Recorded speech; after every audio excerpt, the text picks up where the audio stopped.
ഈശോ മിശിഹായ്ക്ക് സ്തുതിയായിരിക്കട്ടെ. ജൂലൈ 22 വിശുദ്ധ മേരി മഗ്ദലേന.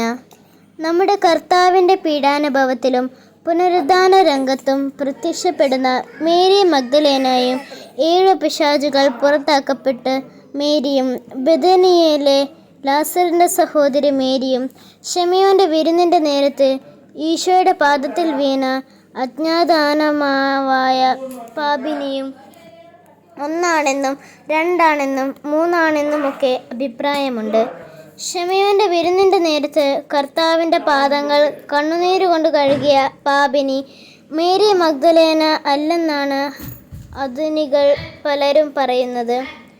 7 പിശാചുകൾ ബാധിച്ചിരുന്ന മേരിയും മേരി മഗ്ദലേനയും ലാസറിൻ്റെ സഹോദരി മേരിയും ഒന്നാണെന്ന് അനേകർ അഭിപ്രായപ്പെടുന്നുണ്ട്.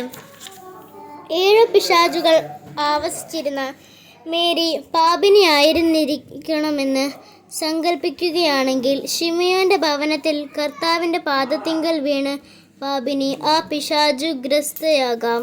അതിനാൽ ഓരോരുത്തരും അവരവരുടെ മതോർമ്മ അനുസരിച്ച് മേരി മഗ്ദലേനയെ കാണുന്നുണ്ട്.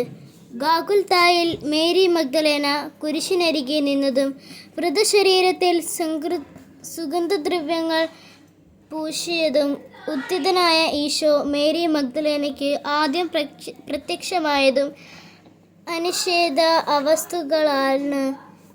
തന്നിമിത്തം ഈശോയെ അത്യധികം സ്നേഹിച്ച ഒരാളാണ് മേരി മഗ്ദലേന. അത് ഈശോയുടെ പാദങ്ങൾ കണ്ണുനീരുകൊണ്ട് കഴുകിയ പാപിനിയാണെന്നുള്ള പ്രാചീന ചിന്താഗതി സ്വീകരിച്ച് ധ്യാനിക്കുന്നവർക്ക് ഈ വിശുദ്ധയുടെ ജീവിതം എത്രയും ആശ്വാസദായകമായ ഒരു ചിന്താവിഷയമാണ്. Mary Magdalene എഫെസൂസിൽ മരിച്ചുവെന്ന് ഒരഭിപ്രായമുണ്ട്. ഫ്രാൻസിൽ പ്രോവെൻസ് എന്ന ഡിസ്ട്രിക്റ്റിൽ ലാസറും സഹോദരിയുമൊപ്പം ജീവിച്ചു മരിച്ചുവെന്നും പറയുന്നുണ്ട്. മേരി മഗ്ദലേനയുടെ തിരുനാൾ ക്രിസ്തുവിൻ്റെ അപ്പസ്തോലന്മാരുടെ തിരുനാളിൻ്റെ പദവിയിലേക്ക് ഫ്രാൻസിസ് മാർപ്പാപ്പ ഉയർത്തി. അപ്പസ്തോലന്മാരുടെ അപ്പസ്തോല എന്ന വിശുദ്ധിക്ക് തോമസ് അക്വീനാസ് നൽകിയ വിശേഷണം മാർപ്പാപ്പ ആവർത്തിച്ചു. ക്രിസ്തു ഉയർത്തു എന്ന സർവ്വജനപദങ്ങളോടും അറിയിക്കേണ്ട സന്ദേശം അപ്പസ്തോലന്മാരെ അറിയിക്കുന്നത് മേരി മഗ്ദലേനയാണ്. വിചിന്തനം. മേരി മഗ്ദലേന അനുതാപത്തിൻ്റെയും സമുന്നത ധ്യാന പ്രാർത്ഥനയുടെ അഥവാ പ്രണിധാനത്തിൻ്റെയും മാതൃകയാണ്.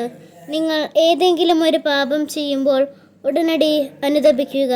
മേലിൽ പാപം ചെയ്യുകയില്ലെന്ന് പ്രതിജ്ഞ ചെയ്യുക.